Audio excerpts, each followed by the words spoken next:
Good evening friends.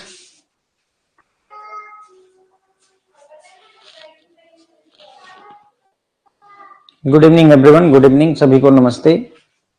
सभी लोग join कर लीजिए, क्लास स्टार्ट करेंगे एबीएम मॉड्यूल बी में चैप्टर नंबर 13 पार्ट 2 आज है एमसीक्यूज की।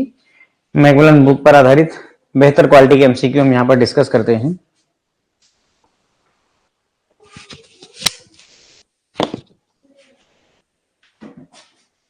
एक मिनट।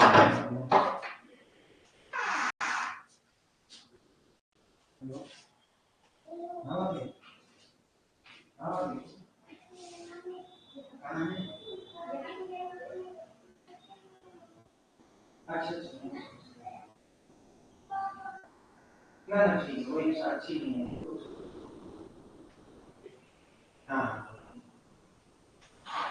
इधर की वाली इधर की किसी बात है। अच्छा, हनुमान मंदिर की तरफ। ये तो हनुमान मंदिर के हनुमान मार्केट ये कहाँ है? कटोरी कटोरी। हाँ।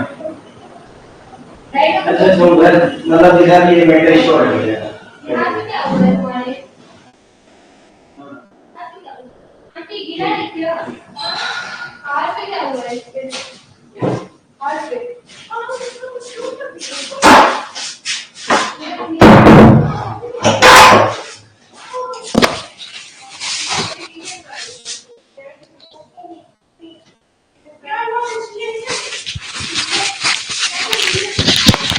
So question number 1 is here. Job evaluation is the process of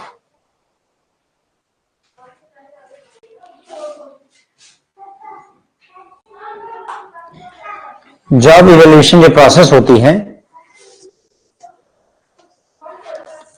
वो क्या है?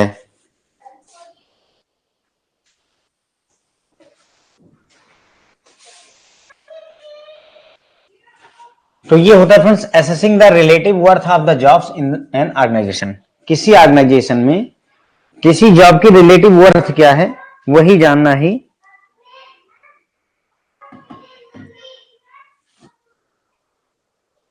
ठीक है। तो किसी ऑर्गेनाइजेशन में किसी जॉब की रिलेटिव वर्थ को जानना ही जॉब का मूल्यांकन करना होता है, जॉब इवैल्यूएशन। फटाफट ज्वाइन कर लीजिए, क्लास स्टार्ट कर दी जाए ताकि जो है, क्योंकि बाद में ज्वाइन करते हैं फिर। Identify the objectives of job evaluation. तो जॉब इवैल्यूएशन का ऑब्जेक्टिव हमें पता करना है।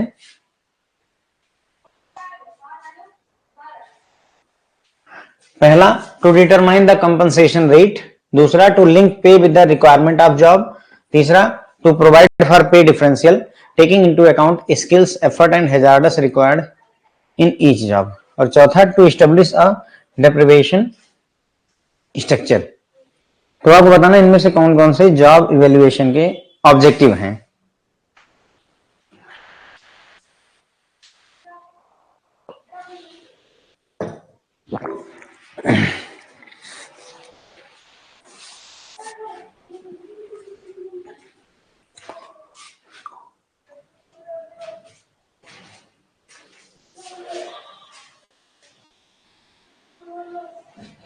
हाँ ठीक है। तो ये तीन चीजें होती हैं फ्रेंड्स में ऑब्जेक्टिव में। पहला, compensation rate, to link pay with the requirement of the job. और तीसरा जो है टू प्रोवाइड पे डिफरेंशियल स्किल एफर्ट और उसके हिसाब से किस जॉब में कितना जो है पेमेंट मिलनी चाहिए, इन सब चीजों के बारे में ही बात करता है। ये सारे इसके ऑब्जेक्टिव्स हैं। जब इसमें देखिए, इसमें जॉब इवैल्यूएशन में जॉब एनालिसिस, जॉब डिस्क्रिप्शन और जॉब स्पेसिफिकेशन भी आता है। क्वेश्चन नंबर 3 है, job evaluation techniques include which are the following method. यानी जॉब इवैल्यूएशन की टेक्निक में कौन कौन से तरीके के मेथड होते हैं? Non quantitative method, quantitative method, analysis method या बोथ ए एंड बी।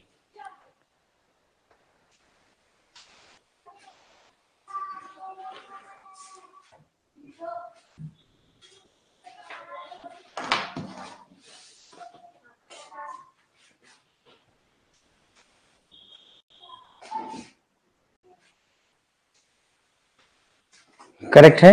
तो जॉब इवैल्यूएशन टेक्निक में दोनों मेथड होते हैं फ्रेंड्स, क्वांटिटेटिव मेथड भी होता है और क्वालिटेटिव नॉन क्वांटिटेटिव मेथड यानी क्वालिटेटिव मेथड भी होता है। ओके, क्वांटिटेटिव मेथड और नॉन क्वांटिटेटिव मेथड दोनों होते हैं, तो ये देख लीजिए दोनों के दो दो पार्ट हैं। जॉब इवैल्यूएशन टेक्निक में नॉन क्वांटिटेटिव मेथड्स दो हैं और क्वांटिटेटिव मेथड भी दो हैं। पहला नॉन क्वांटिटेटिव में रैंकिंग या जॉब कंपैरिजन और दूसरा ग्रेडिंग या जॉब क्लासिफिकेशन, और क्वांटिटेटिव में पॉइंट रेटिंग और फैक्टर कंपैरिजन।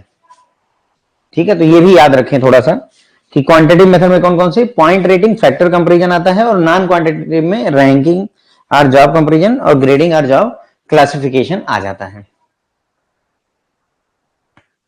आपको मैच करना है जॉब की क्लास को उसके रिस्पेक्टिव जॉब से।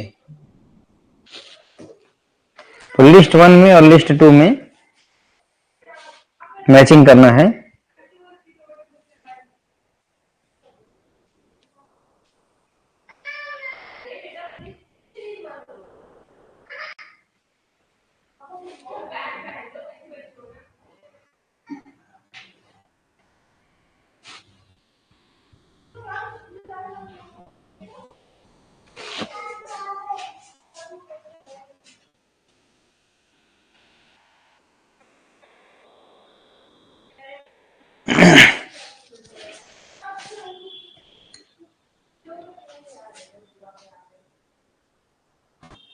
देखिए इसमें जो है क्लास 1 सबसे टॉप क्लास होती है, क्लास 4 सबसे लोअर क्लास होती है। ठीक है, तो जो क्लास 4 का व्यक्ति होगा वो ऑफिस बॉय वगैरह का काम करता है, जो क्लास 3 का व्यक्ति है वो मशीन ऑपरेटर वगैरह जैसे काम संभालता है। ठीक है, जो क्लास 1 का एम्प्लॉय होगा वो ऑफिस में मैनेजर बनकर बैठेगा, क्लास 2 का एम्प्लॉय कैशियर बनकर के बैठता है।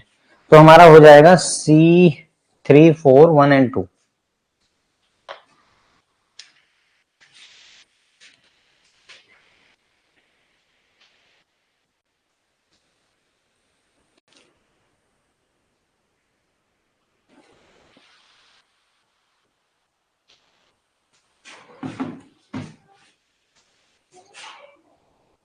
तो ये है, देखिए इसे क्या बोलते हैं, ग्रेड कंपैरिजन या जॉब डिस्क्रिप्शन वगैरह, जॉब ग्रेड्स है ना, जॉब ग्रेडिंग हो रही है इसमें। देखिए क्लास 1 को क्या बोलते हैं, क्लास 1 में एग्जीक्यूटिव्स होते हैं, क्लास 2 में स्किल्ड वर्कर होते हैं, क्लास 3 में सेमी स्किल्ड होते हैं, क्लास 4 में भी सेमी स्किल्ड लोग ही होते हैं। कौन कौन सी क्लास 1 में लोग office manager, deputy office manager, departmental supervisor ये सारे पद लेते हैं। क्लास 2 में स्किल्ड वर्कर होते हैं, purchasing assistant, cashier, receipt clerk वगैरह ये सारे पद होते हैं। क्लास 3 में सेमी स्किल्ड वाले होते हैं, मशीन ऑपरेट करते हैं, स्विच बोर्ड ऑपरेटर इस तरीके। और क्लास 4 में आपके फाइल के क्लर्क, ऑफिस बॉय वगैरह ये सारे।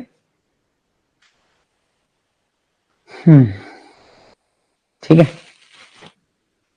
सर, ये लिटरल अपने अपने उसमें मत जाइए, अपने अपने क्लास वाले में मत जाइए कि यहाँ एजीएम डीजीएम बिठाने वाले उसमें मत जाइए, जो दिया है बुक के हिसाब से ही रहिए।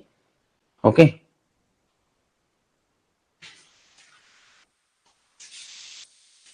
which of the following method for job evaluation is most complex and expensive method? सबसे ज्यादा कॉम्प्लेक्स और एक्सपेंसिव खर्चीला तरीका कौन सा है? Point rating, ranking comparison, factor comparison.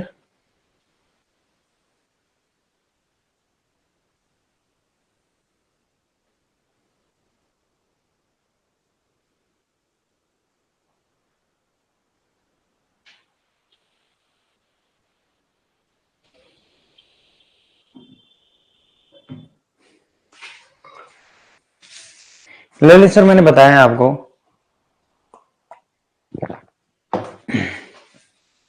अब कह रहे हैं क्लास 3 सर, जैसे क्लर्क क्लास 3 होता है सर। अब देखिए जो बुक का स्नैपशॉट है आपके सामने, देखिए ना, रिसिट क्लर्क क्लास 2 में रखा हुआ है, यहाँ देखिए ये रिसिट क्लर्क वगैरह है ना। तो इसमें सबसे खर्चीला मेथड, सबसे कॉम्प्लेक्स मेथड, सबसे ज्यादा जटिल मेथड फैक्टर कंपैरिजन होता है। क्या होता है सर? फैक्टर को कंपेयर करना, फैक्टर्स की कंपेयरिंग की जाती है कि अलग अलग व्यक्ति के अंदर में क्या क्या फैक्टर्स हैं। ठीक है, in factor comparison method different factors are selected which are usually 5 or and are assumed to be constant for all job. ठीक है, तो क्या करते हैं, डिफरेंट डिफरेंट फैक्टर्स को कंपेयर किया जाता है, और फैक्टर कितने होते हैं यहाँ पर? 5 फैक्टर होते हैं यूजुअली, और ये माना जाता है कि सभी जॉब के लिए सेम होते हैं। Each factor is ranked individually with all other jobs, हर एक फैक्टर को इंडिविजुअली रैंक किया जाता है ऑल अदर जॉब के रिस्पेक्ट में, और ये मेथड जो है कॉम्प्लेक्स और एक्सपेंसिव होता है। How many factors are selected in factor comparison method of job evaluation which are assumed to be constant for all the jobs. अभी देखिए, अभी एक्सप्लेनेशन में मैंने एक क्वेश्चन आपको बताया था, क्वेश्चन नंबर 5 के एक्सप्लेनेशन में फ्रेंड्स हमने ये चीज देखी थी कि कितने जो है फैक्टर्स होते हैं जो फैक्टर कंपैरिजन मेथड में यूज किए जाते हैं, और ये माना जाता है कि ये कांस्टेंट होते हैं सभी के लिए।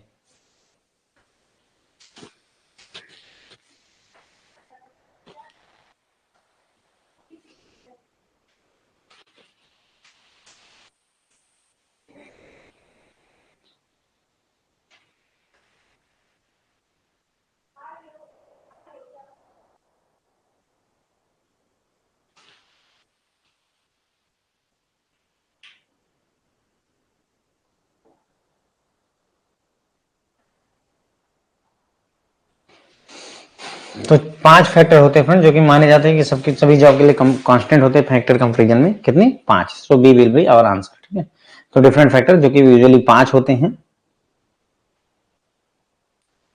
ठीक है, जैसे ये 5 फैक्टर इन्होंने लिया कि बेस रेट क्या है, मेंटल रिक्वायरमेंट कितनी, फिजिकल रिक्वायरमेंट कितनी, स्किल कितनी है, वर्किंग कितनी है, रिस्पॉन्सिबिलिटी कितनी है। ओके, इस तरीके से ये लेते हैं। तो what are the objectives of compa ratio? Compa ratio का उद्देश्य क्या होता है? What is the objective of compa ratio, या what are the objectives of compa ratio?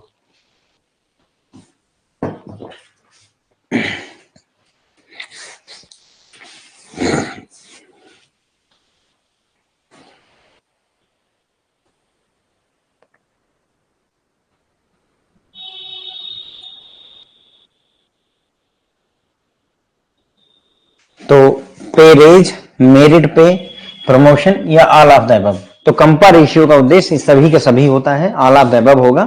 सवाल पहले ये होना चाहिए कि what is compa ratio, right? An additional tool over job evaluation. Compa ratio एक टूल है जॉब इवेल्युएशन का। ठीक है, फार्मूला क्या है? Here it is the formula, याद रखें, एग्जाम में पूछा जाता है।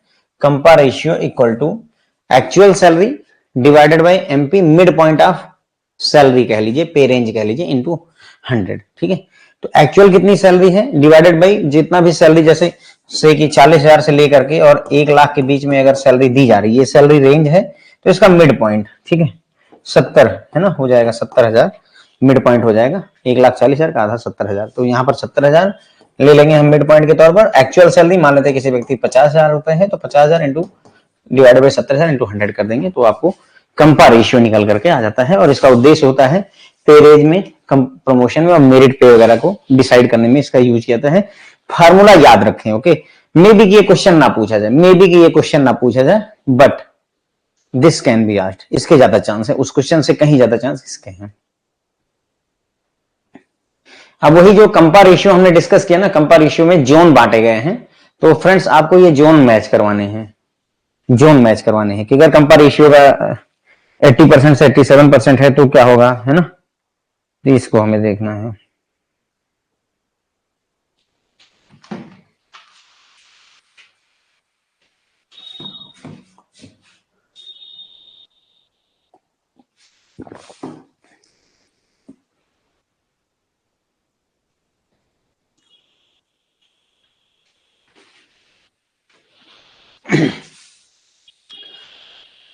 फिलहाल मैं पूछे ऐसा क्वेश्चन तो अच्छा है, अगर पूछ लेते हैं तो ये खतरनाक क्वेश्चन में से एक होगा, इसमें कोई डाउट नहीं है। ओके, तो ठीक है, 80, 87, 112 से 120, तो जो 120%, 112 से 120% होते हैं, दो universally recognised outstanding performance, both inside and outside, है ना, ये आउटस्टैंडिंग परफॉर्मेंस के तौर पर जाने जाते हैं। इनका कंपा रेशियो सबसे ज्यादा है 96 से 103 fully competent performers performing the job as defined. Competent होते हैं, अपने काम के लिए बेहतर करते हैं, जैसा कहा गया वैसा वो करते हैं। 88 से 95 those gaining experience but not yet fully competent in the job, अभी कोशिश कर रहे हैं समझने की, लेकिन अभी पूरी तरह से जॉब के लिए कॉम्पिटेंट नहीं है। अगर कंपा रेशियो 80 से 87, 87% आ रहा है, तो ये नए हैं, अनुभवी नहीं है, अनसेटिस्फैक्टरली परफॉर्मिंग कर रहे हैं अपने काम में इनकम्बेंट के तौर पर। ठीक है, तो ये होता है, ध्यान रखें। सबसे कम अनुभव ये वाले लोग, उससे ज्यादा अनुभव इनको, उससे तगड़ा अनुभव इनको, और सबसे बेहतर ये लोग होते हैं, ठीक है। बट फिर भी ध्यान रखना आवश्यक है। तो ए बी सी डी 4 3 2 1 उल्टे क्रम में है, 4 3 2 1 इस क्रम में ये है, ठीक है। ये रहा हमारे सामने चार्ट। अब देखिए इसमें 80 से 87 नए अनएक्सपीरियंस अनसेटिस्फाइड, 88 से 95 एक्सपीरियंस गेन कर रहे हैं लेकिन पूरी तरह से कॉम्पिटेंट नहीं, 96 से 103 फुल्ली कॉम्पिटेंट लेकिन अपनी परफॉर्मेंस दे रहे हैं, 104 से 111 104 से 111 those consistently performing the job at level higher than what defined, है ना। एक लेवल ये भी है 104 से 111 तक का, और 112 से 120 जो कि यूनिवर्सली आउटस्टैंडिंग परफॉर्मर माने जाते हैं, ठीक है। तो ये हो गए हमारे ईच जोन की बात। कंपनसेशन स्ट्रक्चर बनाने के लिए, डिजाइन करने के लिए कितने स्टेप्स लगते हैं?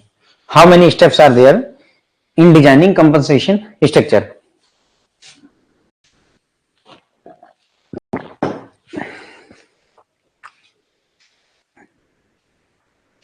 कंपनसेशन स्ट्रक्चर बनाने के लिए फ्रेंड्स कितने स्टेप्स यूज होते हैं?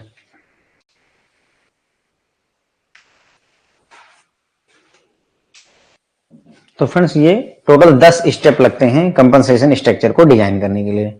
टोटल 10 स्टेप्स आर देयर ये कंपनसेशन स्ट्रक्चर डिजाइन करने में। स्टेप 1 2 3 4 5 6 7 8 9 10 या टोटल 10, ठीक है। इतना ज्यादा डिटेल में मैं नहीं जा रहा हूं कि कौन से स्टेप में क्या बात हो रही, बट इतना पता होना चाहिए कि yes we are talking about compensation, designing compensation structure में टोटल 10 स्टेप होते हैं, ये हमें पता होना चाहिए, ओके।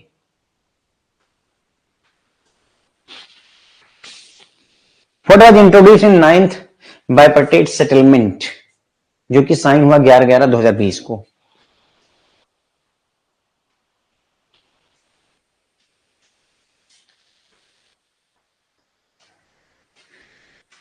नहीं अनूप सर ऐसी बात नहीं है।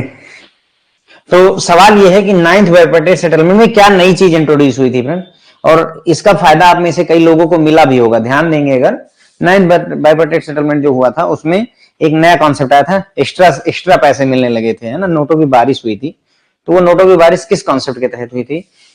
पीएलआई, परफॉर्मेंस लिंक्ड इंसेंटिव के तहत। इस पर केस स्टडी भी पूछी जा चुकी है, केस स्टडी आई हुई है। Fixed weight incentive, a fixed percentage of share in the profit, company share at the time of retirement, ठीक है। हाँ हाँ सर ये सभी को पता होगा, इसमें कोई दो राय नहीं है। ये पीएलआई आया था friends, okay, performance linked incentive. और क्या पैसे वाली चीज कहां से पैसे वाली चीज हम लोग कहां भूल जाते हैं सर, ठीक है। तो हो गए हमारे 10 क्वेश्चन, ओके। तो एक बार मैं इसको डिस्कस करता हूं दोबारा से।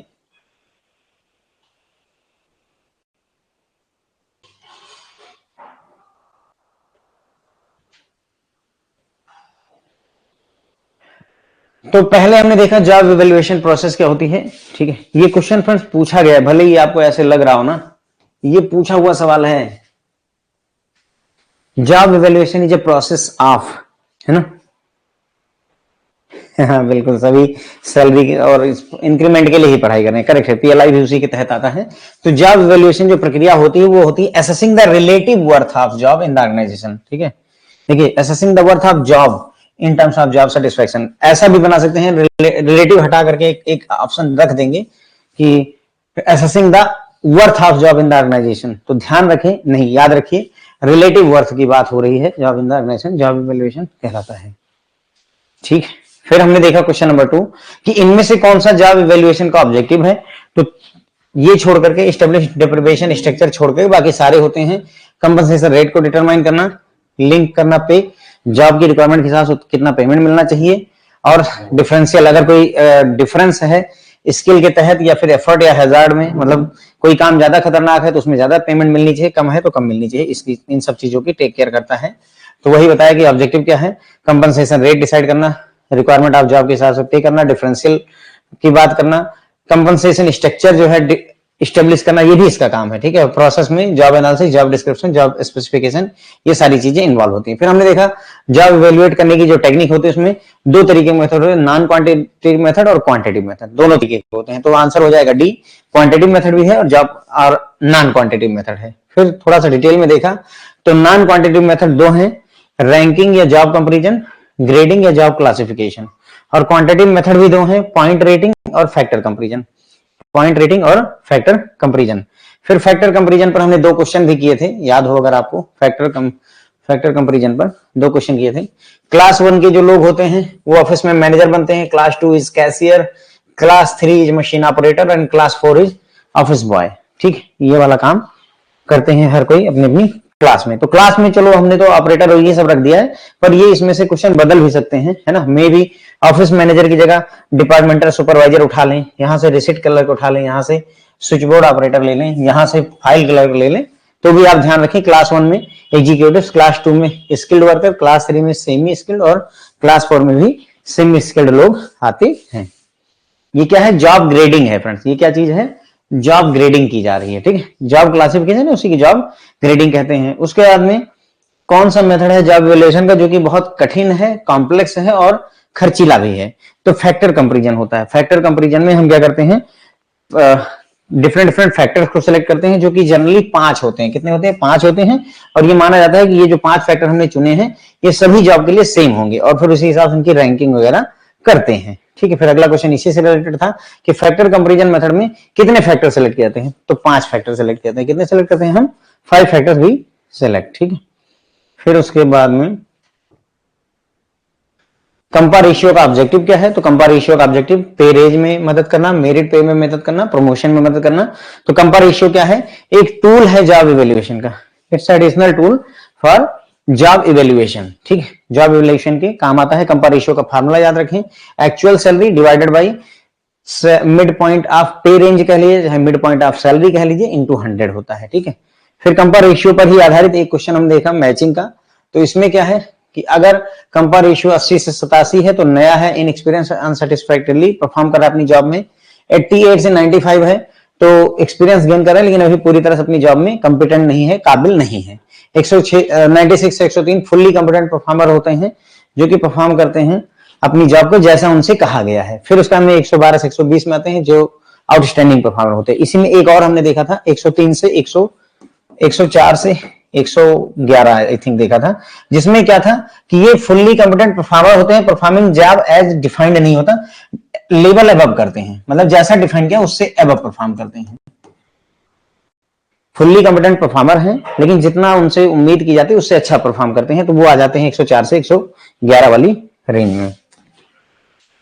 ठीक है, यहां पर दिखाया था 104 से 11 में कंसिस्टेंटली परफॉर्म कर रहे हैं अपनी जॉब में, लेकिन लेवल उससे अच्छा है जैसा उनसे उम्मीद की जाती है। ठीक है, फिर how many steps are there in designing compensation structure, तो कंपनसेशन स्ट्रक्चर में 10 स्टेप होते हैं। कितने फ्रेंड्स होते हैं स्टेप, 10। उसके बाद में फिर ये पूछा गया आपसे कि 9th बायपार्टेट सेटलमेंट में क्या नई चीज इंट्रोड्यूस की गई थी, तो फ्रेंड्स पीएलआई इंट्रोड्यूस की गई थी, जिसमें 5 दिन की, है ना, 5 दिन की, 10 दिन की और 15 दिन की एक्स्ट्रा सैलरी की बात की गई थी। ओके, उसके बाद में ये है, मैं थोड़ा सा यहां पे कहिए तो डिस्कस कर दूं, ये थोड़ा सा डिस्कस कर देते हैं। ड्यूरिंग 9th बायपार्टेट सेटलमेंट, जो कि साइन किया गया 11/11/2020 को, beginning was made by introducing performance linked incentive PLI which is payable to employees and officer who attain the minimum threshold level of net profit। तो अगर नेट प्रॉफिट का एक जो है एक लेवल मिलता है तो उनको पीएलआई का पैसा दिया जाता है। Accordingly PLI is payable to all employees annually over and above the normal salary, salary से ज्यादा मिलता है, एक्स्ट्रा मिलता है। ठीक है, पीएलआई मैट्रिक्स डिसाइड करता है कितनी अमाउंट एम्प्लॉय को मिलती है। पीएलआई मैट्रिक्स डिसाइड करता है, आगे हम मैट्रिक्स भी पढ़ेंगे। पीएलआई मैट्रिक्स डिसाइड करता है कि एम्प्लॉय कितनी एक्स्ट्रा सैलरी मिलेगी। सैलरी कैसे डिसाइड होती है, जितना बेसिक प्लस डीए होगा पर डे का, उसमें नंबर ऑफ डेज जो मैंने आपको बताया कि 5 दिन का, 10 दिन का, 15 दिन का क्राइटेरिया है, हम डिस्कस करेंगे इसी क्लास में। ओके, डिपेंडिंग अपॉन कि एनुअल परफॉर्मेंस बैंक की कितनी है। ठीक है, ज्यादा डिटेल में बता नहीं रहा हूं, कुछ लोग छोड़ के भाग जाते हैं तो वो चले जाएं, तो मैं चाहता हूं कि अगर आप छोड़ के चले जाएं तो अच्छा ही रहेगा, फिर पढ़ाऊंगा case study. What are the advantage of favourable climate working condition, फायदा क्या होता है अगर फेवरेबल क्लाइमेट वर्किंग कंडीशन मिलती है तो। क्वेश्चन नंबर 11,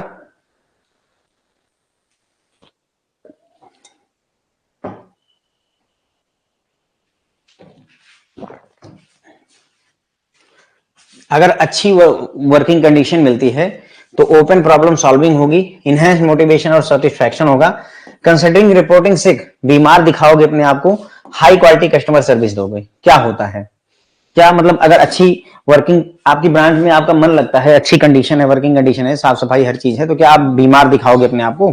नहीं। हम क्यों सिक दिखाएंगे, क्यों एब्सेंट रहेंगे, है ना, मजा आएगा तो अटेंड करेंगे। क्लास अच्छी लगती है तो हम अटेंड करना चाहते हैं, क्लास खराब लगती है तो फिर हम बहाने ढूंढते हैं। ओके, सो बीमार नहीं दिखाएंगे, ये अनफेवरेबल के केस में करेंगे। फेवरेबल में तो हम बिल्कुल हाई क्वालिटी की सर्विस देंगे, मोटिवेटेड रहेंगे और प्रॉब्लम सॉल्विंग में लगे रहेंगे। ओके, ठीक है। Operational excellence, HR programme align with which of the following compensation system. देखिए, याद हो एक क्वेश्चन मैंने करवाया था कि वो जो सैलरी कट की जाती है, सैलरी डिडक्शन या कट लगाया जाता है कि सैलरी घटा दी जाएगी, वो किसका किसका पार्ट है, एचआर के किस प्रोग्राम का पार्ट है? तो वो ऑपरेशनल एक्सीलेंस का ही पार्ट था, है ना। सैलरी जो घटा दी जाती है लोगों की, तो वो ऑपरेशनल एक्सीलेंस का पार्ट था। उसी तरीके से पूछ रहा है कि ऑपरेशनल एक्सीलेंस का एचआर जो प्रोग्राम है वो कंपनसेशन सिस्टम के किस प्रोग्राम से मैच करता है? Market based paper, increase variable paper, emphasise productivity पर, कस्टमर सेटिस्फैक्शन इंसेंटिव पर।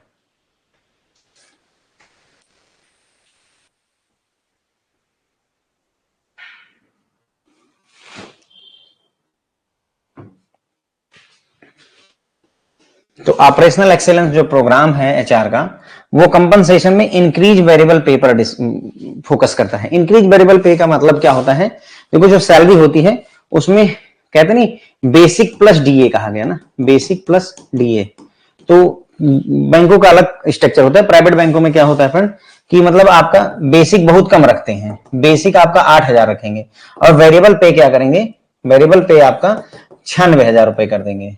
अब आपकी सैलरी तो 1,04,000 रुपए है, लेकिन ये वेरिएबल है। अब 96,000 भी दे सकते हैं, 50,000 भी कर सकते हैं, ठीक है।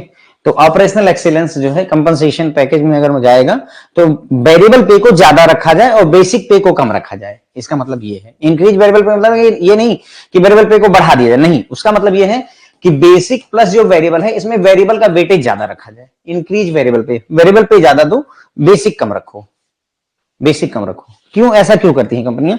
क्योंकि अगर बाय द वे कुछ हैपनिंग हो जाए आपके साथ में तो जितना बेसिक है उसके हिसाब से कंपनसेशन देना पड़ता है, इसीलिए बेसिक कम रखी जाती है। अब प्राइवेट बैंकों में, प्राइवेट का आप देखिएगा किसी का भी, अगर आपके फ्रेंड वगैरह सर्कल में या घर में परिवार में हो तो उनकी भले ही 14 लाख रुपए का जो है आप देखोगे सालाना का पैकेज है, यानी हर महीने 1,20,000 समथिंग कमा रहे हैं, लेकिन उनकी बेसिक देखोगे तो वो बहुत ही मिनिमम होगी, बेयर मिनिमम होगी, आप ही देखिएगा।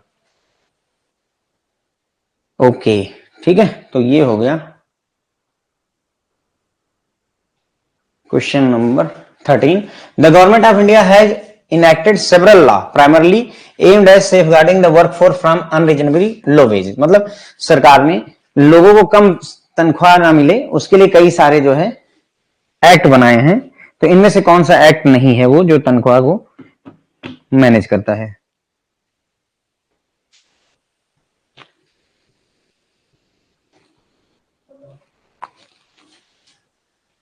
हाँ, कॉर्पोरेट में सीटीसी बोलते हैं, करेक्ट। सीटीसी 14 लाख रुपए, 24 लाख रुपए, 1 करोड़ रुपए, जो भी हो, पर बेसिक बहुत कम होता है, ठीक है। तो गवर्नमेंट ने बहुत सारे एक्ट बनाए हैं ताकि जो है वर्कफोर्स का पैसा ना कटे, उनकी वेजेज को सेफ गार्ड किया जा सके। वो आपको बताना है कौन सा एक्ट नहीं है। Payment of wages act 1936, payment of bonus act 1965, equal payment act 1955, equal remuneration act 1976। कौन सा ऐसा एक्ट है जो इस कैटेगरी में नहीं आता है? तो सर ये कोई एक्ट नहीं है, इक्वल पेमेंट एक्ट नहीं होता है। पेमेंट ऑफ वेजेज एक्ट है, पेमेंट ऑफ बोनस एक्ट है, इक्वल रेन्यूमरेशन एक्ट है, लेकिन पेमेंट इक्वल वाला नहीं है, ठीक है। क्वेश्चन नंबर 13, ठीक है। ये देखिए, payment of wages act 1936, minimum wages act 1948, payment of bonus act 1965, equal remuneration act 1976। ये इतने सारे एक्ट हैं जो गवर्नमेंट ने वेजेज को बचाने के लिए, सही करने के लिए किया हुआ है।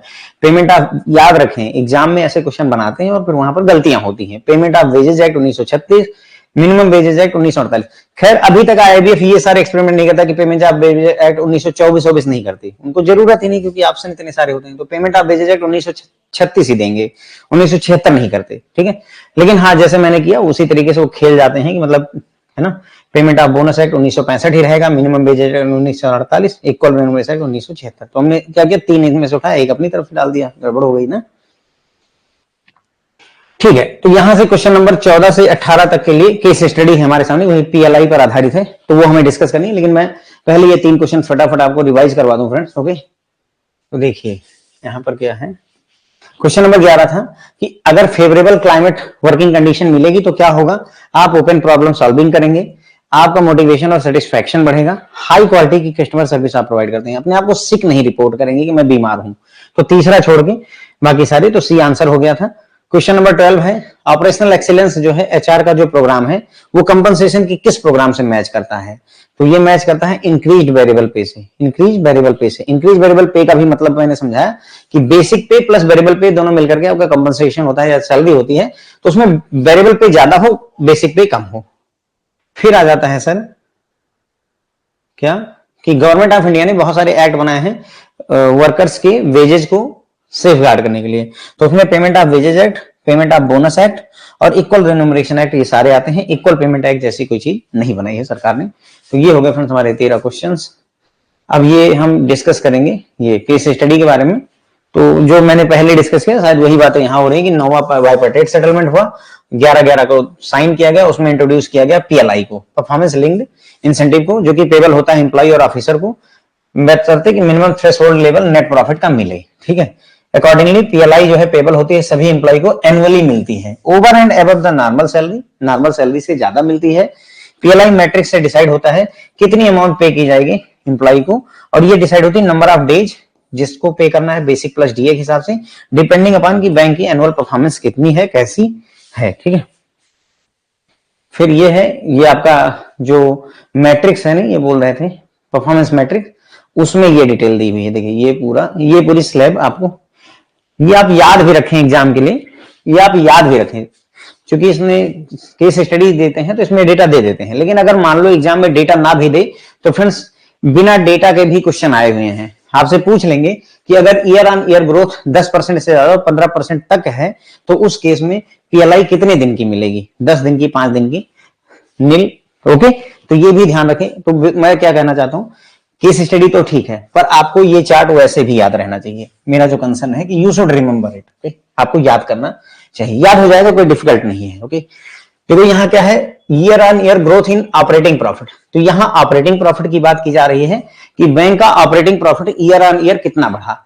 अगर 5% से कम बढ़ा है तो इंप्लॉय को कोई एडिशनल सैलरी नहीं मिलेगी, नील सैलरी मिलेगी। नील सैलरी का क्या मतलब है, number of days for which salary shall be paid, कितने दिनों के लिए सैलरी पी के जाएगी, और सैलरी में बेसिक प्लस डीए दोनों लिया जाता है, डीएनएस अलाउंसेस और बेसिक दोनों लेकर के कैलकुलेशन की जाती है।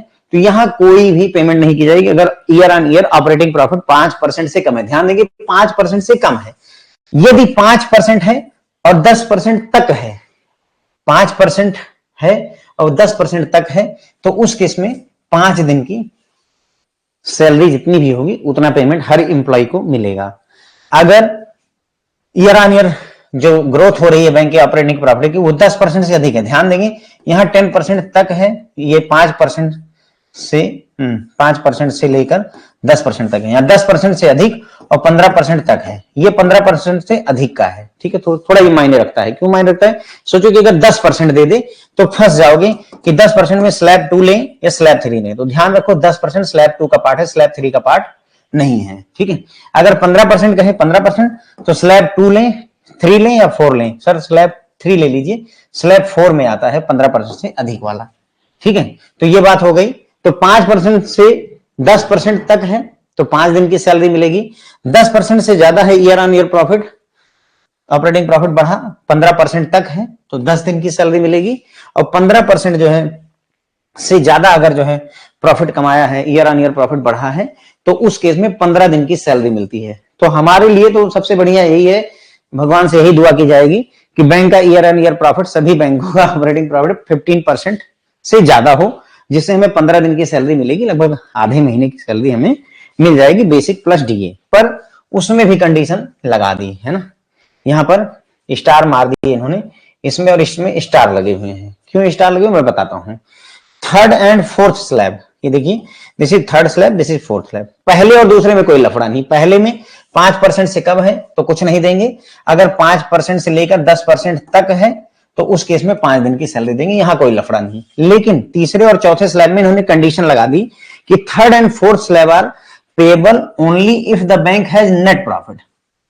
तो ये तीसरी और चौथी स्लैब तभी पे की जाएगी जब बैंक का नेट प्रॉफिट हो, चाहे 1 ही रुपए का हो, उससे मतलब नहीं है, बैंक नेट प्रॉफिट कमाया हो तभी ये पेमेंट मिलेगी। ठीक है, क्लियर हो गई बात। तो ये तीसरी और चौथी स्लैब कब पेमेंट देगी, जब नेट प्रॉफिट हुआ हो बैंक का। यहां बात क्या हो रही थी, growth of operating profit, growth of operating profit हो रही थी। अब यहां क्या है, नेट प्रॉफिट होना चाहिए, ठीक है, बैंक का। तो दो चीजें नापनी पड़ गई हमें, पहला ईयर ऑन ईयर कितना प्रॉफिट, मतलब ऑपरेटिंग प्रॉफिट कितना बढ़ा है, उसमें ग्रोथ देखो, और फिर नेट प्रॉफिट भी देखो तीसरे और चौथे के लिए। ठीक है, तो नेट प्रॉफिट होना चाहिए। If bank has growth in operating profit of 5% and above but there is no net profit, बोल रहा है कि मान लो कि बैंक ने ऑपरेटिंग प्रॉफिट में 5% या उससे ज्यादा की ग्रोथ तो दिखाई, 5% लेकर के मान लो 25% के बीच में कहीं पर भी ग्रोथ दिखाई, लेकिन नेट प्रॉफिट कोई नहीं किया, नेट प्रॉफिट किया ही नहीं। ग्रोथ तो हुई, तो ग्रोथ हुई तो इसमें से पेमेंट मिलनी चाहिए या इसमें से पेमेंट मिलनी, मान लो 12% की ग्रोथ हुई तो 12% यहां आ जाएगा, तो पेमेंट 10 दिन की मिलनी चाहिए। लेकिन ये बोलता है कि अगर कोई ग्रोथ नहीं हुई then minimum second slab of 5 days will be payable. तो उस केस में हम आपको थर्ड या फोर्थ स्लैब नहीं देंगे, हम क्या करेंगे, इसके बदले में आपको सेकंड स्लैब वाला ही पेमेंट दे देंगे, भले तुम्हारा ये 5 ही दिन की सैलरी मिलेगी। Did you get the point, बात समझ में आई क्या मेरी, क्या मेरी बात समझ में आई आपको। देखिए जैसे मान लीजिए कोई एक बैंक है, उसका ईयर ऑन ईयर प्रॉफिट जो था ऑपरेटिंग वो 20% बढ़ा, नेट प्रॉफिट जब आपने चेक किया तो पता चला सर कि नेट प्रॉफिट 0 है, नेट प्रॉफिट किया ही नहीं उसने। ठीक है, year on year operating profit 20% बढ़ा, नेट प्रॉफिट 0 है, तो भाई 20% बढ़ा तो उस हिसाब से चौथे स्लैब के हिसाब से 15 दिन की सैलरी बढ़ करके इंप्लॉय को मिलनी चाहिए थी। ठीक है, क्योंकि भाई 20% है और ये 15% से ज्यादा वाली स्लैब है, 15% से ज्यादा वाली स्लैब है, तो 15 दिन की। लेकिन कंडीशन ये है कि अगर नेट प्रॉफिट नहीं किया तो ये सब भूल जाओ, ये स्लैब भूल जाओ, आपको दूसरी वाली जो स्लैब है उसमें 5 दिन का मिलता है, तो 5 ही दिन का मिलेगा, ये चीज हो गई, तो 5 ही दिन की सैलरी उनको दी जाएगी। ठीक है, तो बस ये इतनी बात अगर आपको समझ में आ गई, so here is the question आपके सामने। ठीक, ये क्वेश्चन मतलब क्वेश्चन क्या डेटा है, 5 बैंक है हमारे सामने, उनका ईयर ऑन ईयर प्रॉफिट दिया हुआ है, कितना ऑपरेटिंग प्रॉफिट इंक्रीज हुआ है और कितना नेट प्रॉफिट कमाया है, 200 crore, 100 crore, no profit 200 crore, plus एक दिन की बेसिक प्लस डीए 5,000 रुपए है। अब आपसे पूछा जाएगा कि भाई जो बैंक ए है उसके एम्प्लॉय को कितने दिन की सैलरी एक्स्ट्रा मिलेगी, बैंक ए के एम्प्लॉय को कितने दिन की सैलरी मिलेगी। तो पहली चीज ये देखो, ईयर ऑन ईयर प्रॉफिट अगर 5% से कम है तो 0 दिन की मिलेगी, है ना। ध्यान करिए, मैं ऐसे ही देखो क्वेश्चन भी दिखाई देता हूं, नहीं तो कई लोगों को दिक्कत होगी। देखिए क्वेश्चन ये है, what is the amount of money that employ of the bank A will receive under PLI. Bank A के एम्प्लॉय को कितनी सैलरी मिलेगी पीएलआई के तहत, एक्स्ट्रा वाली। इसी तरीके से सब सेम है, टोटल कितना अमाउंट मिलेगा बैंक बी के एम्प्लॉय को, टोटल कितना अमाउंट मिलेगा बैंक सी के एम्प्लॉय को, डी के एम्प्लॉय के। यही हमारे 5 क्वेश्चन है। ठीक है, तो अब देखिए यहां पर अगर हम चार्ट में आए, ए बैंक का ऑपरेटिंग प्रॉफिट सर 3% है, आ जाइए यहां पर पहले ऑपरेटिंग प्रॉफिट चेक करते हैं।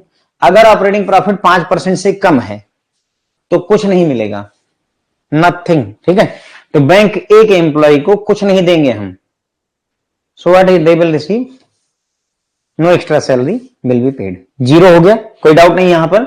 ठीक है, क्वेश्चन नंबर 2 की तरफ बढ़ते हैं, मतलब 15 की तरफ। कितना बैंक बी के एम्प्लॉय को मिलेगा, तो बैंक बी में आइए। अब देखिए बैंक बी 12%, 12% जो है इसने ईयर ऑन ईयर प्रॉफिट में गेन किया है और 100 करोड़ का नेट प्रॉफिट है। दोनों ध्यान करके चल रहे हैं, क्यों दोनों, क्योंकि अगर ये तीसरी स्लैब में आएगा तो दिक्कत होगी। ठीक, देखिए 12% है, ठीक है 12% तीसरी स्लैब में आएगा, और तीसरी स्लैब और चौथी स्लैब लिए नेट प्रॉफिट का भी कॉन्सेप्ट है। तो तीसरी स्लैब में हमारा 12% और 100 करोड़। देखिए 12% फ्रेंड्स यहां आ जाएगा, तो थर्ड स्लैब एक्टिवेट हो जाएगी। 10 दिन की कंपनसेशन मिलनी चाहिए, 10 दिन की सैलरी मिलनी चाहिए, ठीक है। अब 10 दिन की सैलरी तो मिलेगी, लेकिन कंडीशन ये भी है कि इसका जो है नेट प्रॉफिट भी होना चाहिए। क्या होना चाहिए फ्रेंड्स? इसका नेट प्रॉफिट होना चाहिए। तो हमने देखा कि नेट प्रॉफिट 100 करोड़ रुपए का है, तो ठीक है, नेट प्रॉफिट है तो इसको 10 दिन की सैलरी मिलेगी। एक दिन की सैलरी कितनी है? अभी देखा तो हमने 5,000 रुपए, बेसिक प्लस डीए 5,000 रुपए है, 10 दिन की सैलरी मिलेगी, यानी हर एम्प्लॉय को 50,000 रुपए एक्स्ट्रा मिलेंगे। बैंक बी के एम्प्लॉयों को हर महीने 50,000 रुपए, सॉरी पूरे साल में 50,000 रुपए एक्स्ट्रा मिलेगा। महीना कह दिया मैंने, ठीक है। चलो अब आते हैं क्वेश्चन नंबर 3 की तरफ। सी बैंक में देखिए 8% है ईयर ऑन ईयर प्रॉफिट में ग्रोथ, और नेट प्रॉफिट कोई नहीं है, 0 है। अब ये आप खुद ही कैलकुलेट करिए, मैं छोड़ रहा हूं। सी बैंक के लिए कितने दिन की वो मिलेगी? 8% और नो प्रॉफिट, ठीक है, नो नेट प्रॉफिट। इस चार्ट में देखिए 8% है और 0 है नेट प्रॉफिट। अब आप बताएं कितने दिन की सैलरी एक्स्ट्रा मिलेगी?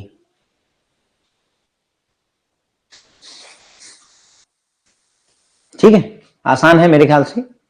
नंबर ऑफ डेज भी बता सकते हैं, कितना अमाउंट होगा वो भी बता सकते हैं, आसान है। कोई इसमें देखो पहले और दूसरे स्लैब में कुछ देखना ही नहीं है। ये दूसरे स्लैब में पड़ रही है 8% यहीं पर, तो दूसरे स्लैब में है तो इसका मतलब 5 दिन की मिलेगी। यहां हमको नेट प्रॉफिट जैसा कोई कॉन्सेप्ट चेक भी नहीं करना है, बात ही खत्म हो गई। हमें नेट प्रॉफिट की बात ही नहीं चेक करनी है, क्योंकि वो लॉजिक थर्ड एंड फोर्थ में आता है। तो 5 दिन की सैलरी, एक दिन की बेसिक प्लस डीए 5,000 रुपए है, तो 25,000 रुपए उसे मिलने चाहिए, ठीक है। अब आ जाता है अगला क्वेश्चन आएगा डी। डी के लिए देखिए फ्रेंड, बैंक डी को कितने दिन की सैलरी मिलेगी? 18% जो है इसने दिखाया है ईयर ऑन ईयर ग्रोथ, लेकिन नेट प्रॉफिट कुछ नहीं है। 18% है क्या ईयर ऑन ईयर ग्रोथ? देखिए अगर 18% है तो ये इस स्लैब में आएगा, चौथी स्लैब में आएगा फ्रेंड्स, ठीक है, 18%। लेकिन जो नेट प्रॉफिट है दैट इज 0, नेट प्रॉफिट 0 है। तो अब कितने दिन की सैलरी इस डी बैंक के एम्प्लॉइयों को मिलेगी? 18% है, मिलना चाहिए फ्रेंड्स 15 दिन की, 75,000 रुपए मिलने चाहिए, बल्ले बल्ले है इनकी। लेकिन तब अगर इन्होंने नेट प्रॉफिट किया होता तो, है ना, नेट प्रॉफिट होना जरूरी है थर्ड एंड फोर्थ स्लैब के लिए। फोर्थ स्लैब में है नेट प्रॉफिट, चेक करिए नेट प्रॉफिट सर 0 है। अगर नेट प्रॉफिट नहीं किया तो इसने बोला कि थर्ड और फोर्थ तुम भूल जाओ, वापस चले आओ अपनी यहां पे औकात में, और 5 दिन की सैलरी लेकर के संतोष करो, ठीक है। तो भले ही ईयर ऑन ईयर ग्रोथ हमने 18% की दे दी, लेकिन एक्चुअल प्रॉफिट कोई दिया नहीं, नेट प्रॉफिट कोई आया ही नहीं। तो 5 दिन का जो है सैलरी आपको मिलेगा, ठीक है। कितने दिन की सैलरी मिलेगी फ्रेंड्स? तो इसमें भी यहां 0 मिला था, 12% वाले में 5 दिन, यहां पर भी 5 दिन, और मेरे ख्याल से इसमें भी 5 दिन अभी तक मिल पाए हैं, करेक्ट। अब ई में देखते हैं 15%, 15% का ईयर ऑन ईयर ग्रोथ है और 200 करोड़ रुपए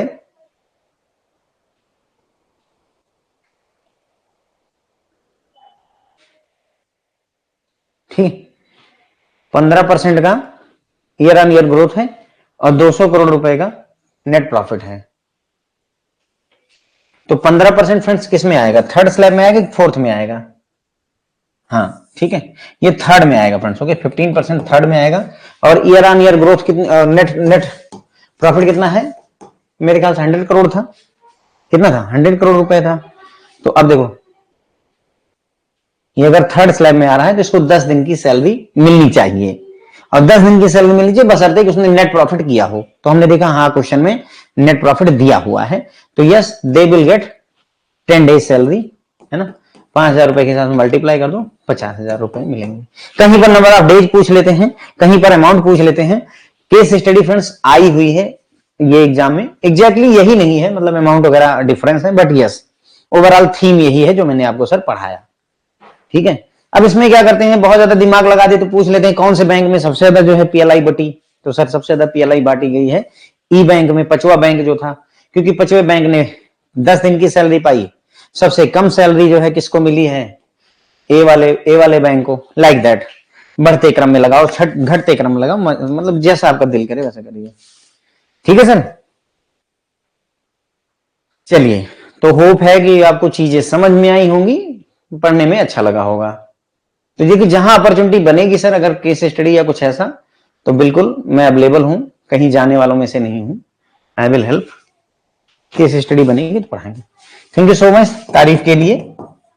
बस यहीं पर क्लास को एंड करेंगे। बाकी का जो है कल फिर मिलेंगे। अगली क्लास का टाइम हो रहा है, बीएफएम क्लास करनी है, 9 बजे से बीएफएम में मिलेंगे। ठीक है फ्रेंड, तो मैं यहीं पर जो है क्लास ड्रॉप करता हूं। Thank you so much friends, good night. या किसी को कोई डाउट हो इसमें तो एक आध बार पूछ लीजिए, क्योंकि ये न्यूमेरिकल बेस्ड है, बाकी सब तो थ्योरी होते हैं, न्यूमेरिकल में थोड़ा डाउट हो ही जाता है। किसी क्वेश्चन में डाउट हो तो प्लीज आस्क, अदरवाइज मैं क्लास एंड कर दूं। 9 बजे मिलते हैं बीएफएम की क्लास में।